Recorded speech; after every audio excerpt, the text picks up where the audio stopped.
Hi hello friends, ఈరోజు మిరపకాయ బజ్జీ చేస్తున్నాను. మిరపకాయ బజ్జీకి ముందుగా బాగా కట్ చేసుకొని మధ్యలో కట్ చేసుకుని లోపల ఉన్న గింజలను ఇలా తీసుకోవాలి. ఆ గింజలు ఉండడం వల్ల ఏంటంటే కారంగా ఉంటుంది. సో అన్నిటికీ ఇలా మధ్యలో కట్ చేసుకొని ఇలా ఉంచుకోవాలి. తర్వాత 2 కప్పుల శనగపిండి, 2 స్పూన్లు వరిపిండి, చిటికెడు వంట సోడా, కలర్ కోసం స్పూన్ పసుపు, రుచికి సరిపోయినంత ఉప్పు,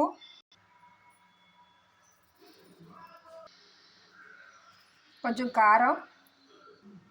మన స్పైసెస్ కావాలనుకుంటే కొంచెం కారం ఎక్కువ వేసుకోవచ్చు. నేనైతే 2 స్పూన్లు కారం వేసాను.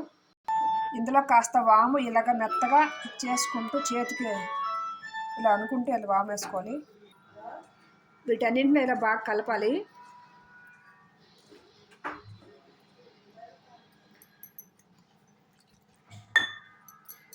వాటర్ ఇలా పోసుకుంటూ కొంచెం కలపాలి.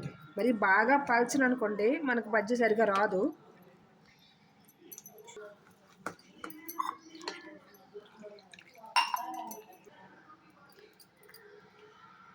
ఇలా రావాలి.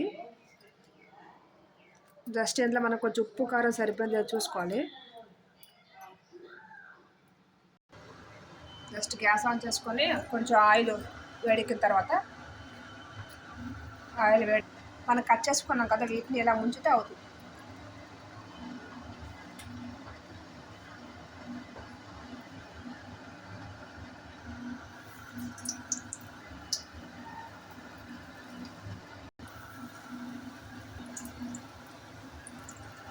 వీటిని ఇలా తిరగేసుకోవాలి ఒకసారి.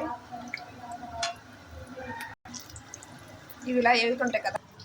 తర్వాత మనం సన్నంగా ఇలా ఉల్లిపాయలు కట్ చేసుకోవాలి.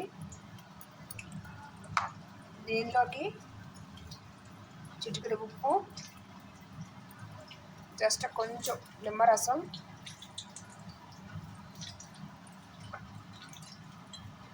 మనం ఆల్రెడీ అందులో కారం వేసాం కాబట్టి జస్ట్ కొంచెం కారం. వీటన్నింటిని బాగా మిక్స్ చేయాలి. చూడండి, లోపల మిరపకాయ కూడా ఉడికిపోయింది కదా. వీటిని వేగిన వాటిని ఒక సర్వింగ్ బౌల్లో తీసుకోవాలి. అలా మిగతా వాటిని కూడా తీసుకోవాలి.